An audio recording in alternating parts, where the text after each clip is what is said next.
improper form stopping you from progressing your training and seeing further muscle growth in your glutes. In this video, I'm going to help you master 8 of my favorite and most effective exercises that put together give you a complete glute-focused workout plan. I'm going to help you set them up so that next time you go to the gym, you know exactly what to do. And I'm also going to go over the cues I follow to help me feel those in my glutes. I promise your glutes are going to be on fire when you try this. So let's kick it off with the first exercise, which is the leg press. I love the leg press because it doesn't require much setup and you can overload it a lot and safely over time. To set it up, I place my feet hip width apart and slightly higher on the platform so that I create a 90-degree knee flexion angle. I also like to point my feet a little bit outward to engage my abductors.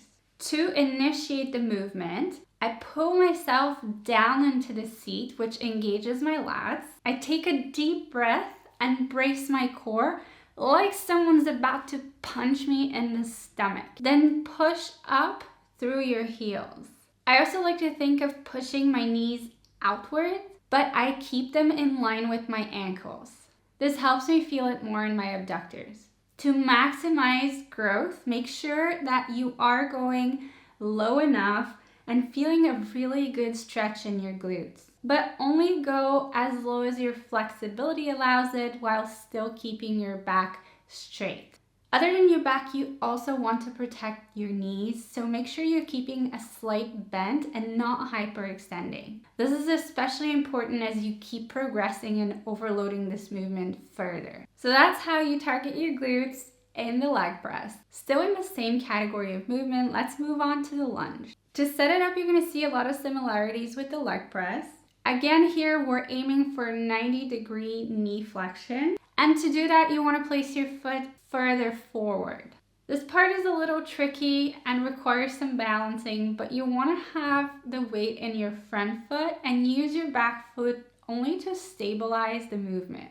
To initiate the movement, again, I brace my core, I tuck in my elbows to engage my lat, I lean forward and start lowering down until my knee almost touches the ground. You should really feel a big stretch in your glutes here. Since this is a unilateral movement, on the way up, try to keep your hips leveled. And again, push up through your heels, firing up your glutes. You really don't have to go too heavy on this exercise, but instead focus on proper form and the stretch at the bottom. I know it's always a love-hate relationship with this one, but it really works. Next is my favorite exercise and probably the one that's grown my glutes the most, which is the hip thrust. The setup is similar to the leg press, hip width apart, 90-degree knee flexion, and toes pointed out. The tricky part about the hip thrust is to learn to lift with your glutes and not your back. And to fire up your glutes, you really want to make sure you're not hyperextending. Instead, you want to tuck in your ribs and tuck in your pelvis, and you can practice this without any weights first. It should really activate and fire up your glutes.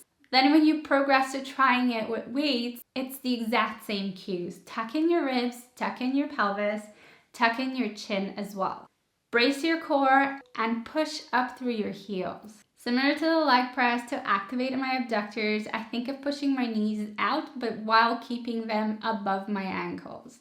I know most of us girlies really want to grow the upper part of our glutes, and the trick for that is to focus on the squeeze at the top of the hip thrust. If you're struggling to feel the squeeze at the top, make sure that your bench isn't too high because it's going to limit your range of motion. You might also need to adjust the weight to one that allows you to reach a flat torso at the top of the movement without hyperextending. To make this even harder, I like to take a 1-second pause at the top of the movement. And that really burns like crazy. To turn this into more of a unilateral exercise, I like to do the B stance hip thrust. And to do that, I simply extend one leg out, which is going to put the emphasis on the opposite glute. And personally, my right glute's a little bit lazier, so I really like this exercise and I do it at least once a week. Next, we're moving on to the hip hinge category, starting with the Romanian deadlifts.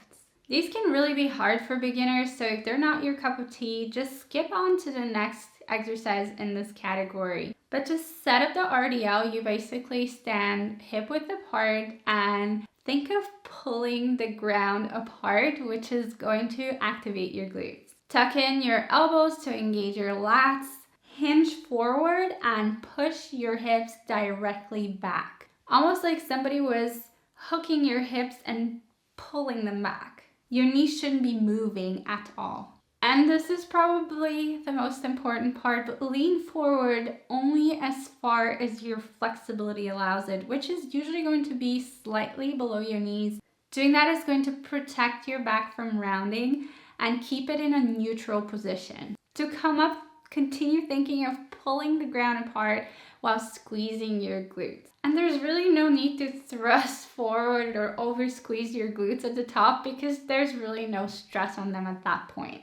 To make sure you're lifting evenly with each glute, you could also try the unilateral version. If the RDL isn't your favorite exercise, not to worry, there is an alternative, and that's the 45-degree hyperextension. And that exercise has literally changed my life. It's a bit of a safer way to work out your glutes and hamstrings. To set it up, I like to turn my toes outwards and bend my knees slightly. The machine should be set up to come just under your hip bones to allow you to fold over and feel a really good stretch. I like to round my upper back here to remove the stress off of my back muscles and instead think of a similar movement to the hip thrust. So again, I tuck in my ribs, tuck in my pelvis, and squeeze my glutes to come up. And there's no need to come up too far, only up to a horizontal position. This exercise is also amazing for the upper glutes because you can really feel the squeeze at the top. Last but not least, one other great exercise for your upper glutes is the Abductor machine or the Abductor cable kicks. The Abductor machine is pretty easy to set up. You just want to initiate the movement by pushing your knees outward. And here you can try doing this one leaning forward or leaning back. It's going to feel slightly different. For the cable kickbacks, you also want to kick out to the side, and you really don't need to kick up too far. At the bottom of the movement, to stretch the muscle, I like to also lean a little bit towards the working side, or you could also step on a plate, and that's going to make the movement even smoother. You really don't need that much weight on this one, but it's going to burn. Now you're ready to go to the gym and try these epic glute-focused leg days. But you might have noticed that we haven't covered upper body days. And training your back is almost as important as training your glutes to give you that hourglass shape. This next video is going to help you choose the right exercises for your upper body days and fully complete your 4-day workout plan.